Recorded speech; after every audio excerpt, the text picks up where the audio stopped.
दोस्तों, जय श्री राम, जय श्री हनुमान। आज मैं आपको प्रभु श्री राम से भी ज्यादा प्रभु श्री राम के नाम के महत्व के बारे में बताऊंगी। नमस्कार दोस्तों, हमारे YouTube चैनल पावन कथाएं में आपका स्वागत है। रामायण की एक कथा के अनुसार एक बार अयोध्या में राम दरबार में भगवान राम जी की सेवा में भक्त हनुमान इतने लीन हो गए थे कि उन्हें गुरु वशिष्ठ जी के आने का ध्यान ही नहीं रहा। राम दरबार में सभी ने उठकर गुरु वशिष्ठ जी का अभिवादन किया, लेकिन पवन पुत्र हनुमान जी उनका अभिवादन नहीं कर पाए। इस पर गुरु वशिष्ठ जी को अपमान महसूस हुआ और उन्हें क्रोध आ गया और उन्होंने श्री राम जी से कहा, हे राम, गुरु का अभिवादन न कर अपमान करने पर क्या सजा होनी चाहिए? तब श्री राम जी ने कहा, गुरुवर आप ही बताएं। तब गुरु वशिष्ठ जी ने कहा, मृत्युदंड। तब प्रभु श्री राम जी ने कहा, गुरुवर मुझे स्वीकार है, परंतु गुरुवर आप यह बताएं, यह अपराध किसने किया है? गुरु वशिष्ठ ने कहा, मैं बता दूंगा, परंतु हे राम, वह तुम्हारा इतना प्रिय है कि तुम अपने आप को सजा दे दोगे, लेकिन उसको सजा न दे पाओगे। तब प्रभु श्री राम ने गुरु वशिष्ठ से कहा कि राम के लिए सब समान है। मैंने धर्म और मर्यादा की रक्षा के लिए सीता जैसी पत्नी का त्याग कर दिया, फिर भी आप मुझ पर संशय कर रहे हो। तब गुरु वशिष्ठ ने कहा, नहीं राम, मुझे तुम्हारे ऊपर संशय नहीं है, परंतु दंड के परिपूर्ण होने पर संशय है। अतः यदि तुम मुझे विश्वास दिलाते हो कि उसे मृत्युदंड तुम स्वयं अपने अमोघ बाण से दोगे, तभी मैं उस अपराधी का नाम बताऊंगा। तब प्रभु श्री राम ने पुनः अपना संकल्प गुरु वशिष्ठ के समक्ष व्यक्त कर दिया। तब गुरु वशिष्ठ जी ने बताया कि यह अपराध तुम्हारे परम भक्त हनुमान ने किया है। तब हनुमान जी ने भी अपना अपराध स्वीकार किया। तब प्रभु श्री राम ने भरे दरबार में घोषणा कर दी कि कल संध्या काल में सरयू तट पर हनुमान को मैं स्वयं अपने अमोघ बाण से मृत्युदंड दूंगा। इस बात की घोषणा पर हनुमान जी अपनी माता के पास चले गए।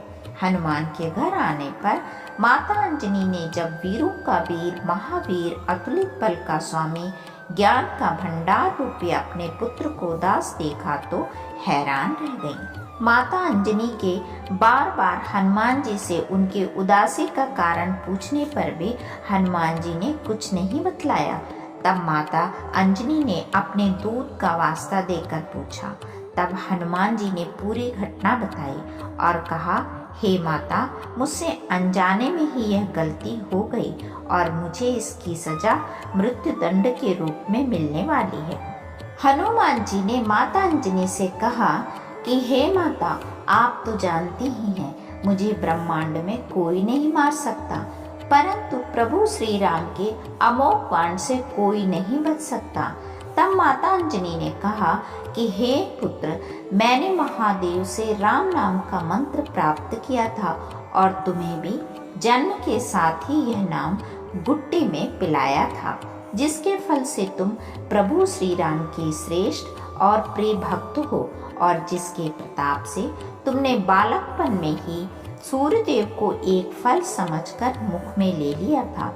राम नाम के होते हुए कोई तुम्हारा बाल बांका नहीं कर सकता, फिर चाहे स्वयं प्रभु राम ही क्यों न हो।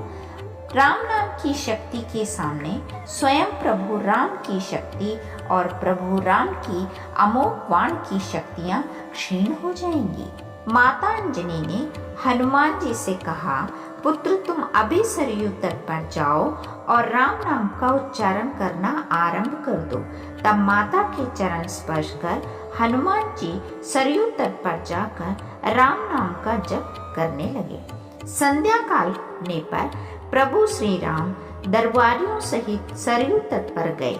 दरबारियों सहित सभी श्रेष्ठ जनों को यह कौतूहल था कि प्रभु श्री राम हनुमान जी को दंड देंगे। फिर जब प्रभु श्री राम के द्वारा रामबाण महाशक्तिशाली अमोघ बाण बार बार हनुमान जी पर चलाए जाने पर भी जब उनका कोई असर हनुमान जी पर नहीं हुआ, तब गुरु वशिष्ठ ने संशय जताया और कहा, हे राम, तुम अपनी पूर्ण निष्ठा से वाणों का प्रयोग कर रहे हो। तब प्रभु श्री राम ने गुरु वशिष्ठ से कहा कि हाँ गुरुदेव, मैं गुरु के प्रति अपमान की सजा देने के लिए अपनी पूर्ण निष्ठा से बाण चला रहा हूँ।